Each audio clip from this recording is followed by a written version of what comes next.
Professor, vamos falar sobre as ações mais importantes do período do governo com o regime militar.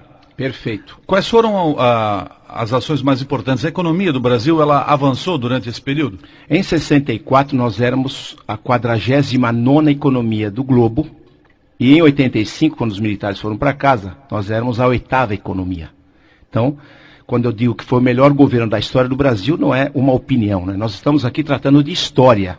Ninguém veio aqui dar opinião. História é uma ciência, são fatos. Isso aqui é resultado de muita pesquisa e muita reflexão. Então, se um governo pega um país em 49ª e entrega em 8ª posição no ranking econômico mundial, já é começado a respeitar esse governo a partir desses números. Em 64, o Brasil tinha 400 quilômetros de asfalto. Eles nos entregaram 65 mil quilômetros de asfalto. Eles criaram a Embrapa, em 71, o grande presidente Médici, que na minha opinião foi o melhor dos 5. A Embrapa é hoje responsável pelo Brasil ser hoje o maior exportador de alimento do mundo. O Brasil só não quebrou hoje porque está exportando commodities, né, as carnes todas, e os grãos, o açúcar, o café. O Proálcool foi criado por eles. Teremos horas para falar de tudo que eles fizeram de bom. Eles criaram a Polícia Federal, que não existia, o SNI, que não existia, o Banco Central, que não existia. A Polícia Rodoviária Federal foi criada pelos militares. Eles criaram a Embraer, que é uma das melhores fábricas de aviões do mundo, não é? Técnica brasileira, fantástica, que foi depois privatizada por Fernando Henrique. A Engesa, na época, exportava carros blindados para outros países. Nós fomos realmente um país respeitado nos anos 70. Nós tínhamos a maior produção naval do mundo. E só o governo Médici construiu 15 hidrelétricas, depois Geisel construiu Itaipu e Tucuruí. E hoje nós temos energia elétrica, não há dúvida nenhuma, por causa dos militares. Então, ali é mais ou menos isso que nós tiramos de melhor que eles fizeram, não é?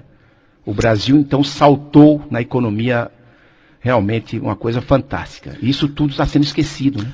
Não, teve esses pontos importantes, mas teve também, no início dos anos 80, a disparada da inflação, que o governo não conseguiu controlar. Perfeito. A dívida externa brasileira aumentou bastante. O governo militar pegou o Brasil com 3 bilhões de reais, dólares em dívida, em 64, e entregou com 105 bilhões. Mas se você descontar disso, as grandes obras, as estradas todas que cortaram esse país, o sistema do Mobral, que eu me lembro agora, de alfabetização, né, via rádio, essas empresas todas, a criação de emprego, né, a viabilização da infraestrutura nacional e também os 2 choques do petróleo que os militares sofreram.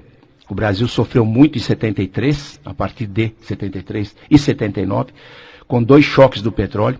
Por isso o governo Geisel teve que criar o Proálcool. Hoje é um orgulho nacional, né? Nós temos álcool em qualquer esquina desse país para você fazer os motores funcionarem. Tudo isso fez com que a dívida externa saltasse. Só que depois que os militares saíram do poder, nenhuma obra mais você viu nesse país inteiro. E hoje a dívida externa são 320 bilhões de dólares e a dívida interna impagável passou já de 2 trilhões de reais. Portanto, hoje nós temos mais dívida e desemprego, quebradeira nacional, e obra que é bom nada. Que obra que você me aponta de 85 para cá? O Gasbol, o gasoduto Brasil-Bolívia, que é um tiro no pé, ninguém mais está usando, isso aí é impagável. A duplicação da São Paulo-Florianópolis, não termina nunca isso aí. E mais nada. O governo atual não está cuidando do asfalto que recebeu em 85 do governo militar. O Brasil está quebrado, verdadeiramente o Brasil está quebrado. Por isso que muitos jovens brasileiros estão nos abandonando, estão indo embora. Você vê que quantos milhares e milhares por ano estão indo embora do Brasil, porque o Brasil não está mostrando a eles um futuro interessante, um horizonte que os prenda aqui. Agora, professor, deixa eu lhe perguntar, o senhor nos disse no início da entrevista que a tomada do poder pelos militares em 64 teve o apoio do empresariado, de boa parte da população, da imprensa também. E aí como é que se deu o processo de movimento, do processo para o movimento das diretas já, da redemocratização do país? Porque milhões e milhões de brasileiros foram às ruas encampar a bandeira do movimento Direta Já. Por que que isso aconteceu? É muito simples de entender. Devido a esses dois choques do petróleo e a inflação, que não tinha como ser controlada, parte do Brasil, parte da população começou a ficar insatisfeita com o governo. E a população, ela é sempre guiada pela grande mídia nacional, que aliás não é nacional, né? Nós temos que entender que Veja, Globo, é Time Life, são grupos estrangeiros que fazem a opinião pública. A opinião pública é uma coisa que não existe, ela é formada pela imprensa.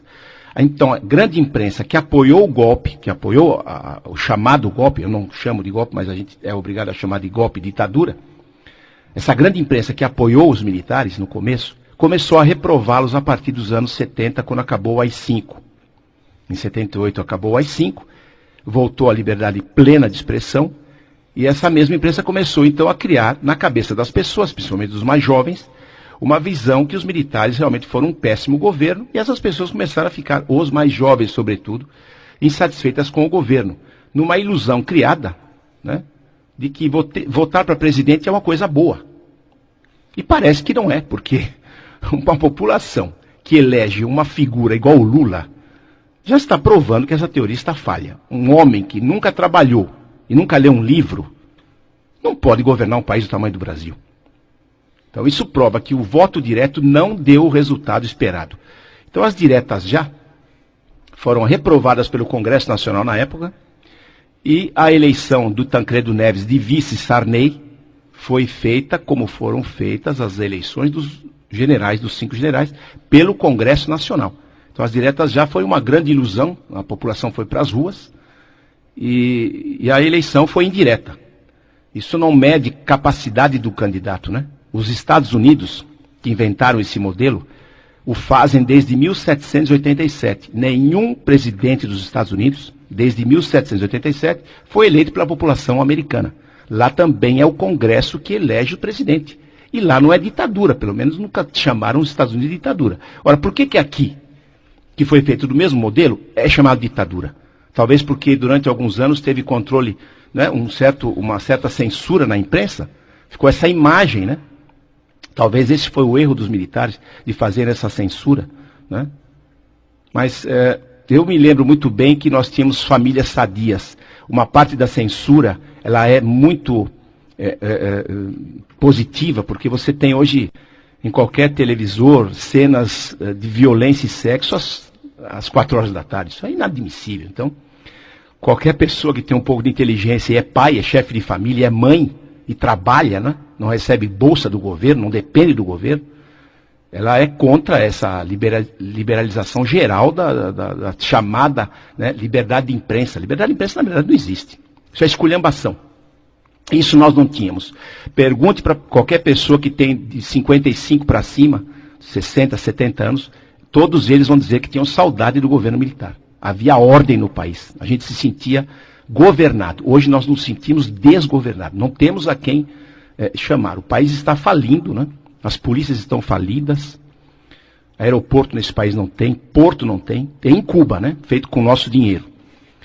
E na população, realmente, quando fala que queria os militares de volta, é porque alguém está lembrando que era melhor. E essa difamação maciça nos meios de comunicação é para que a população pense que agora é bom e que era ruim na época. Então pintam com as piores cores aquela época que foi boa. Quem viveu sabe, foi boa.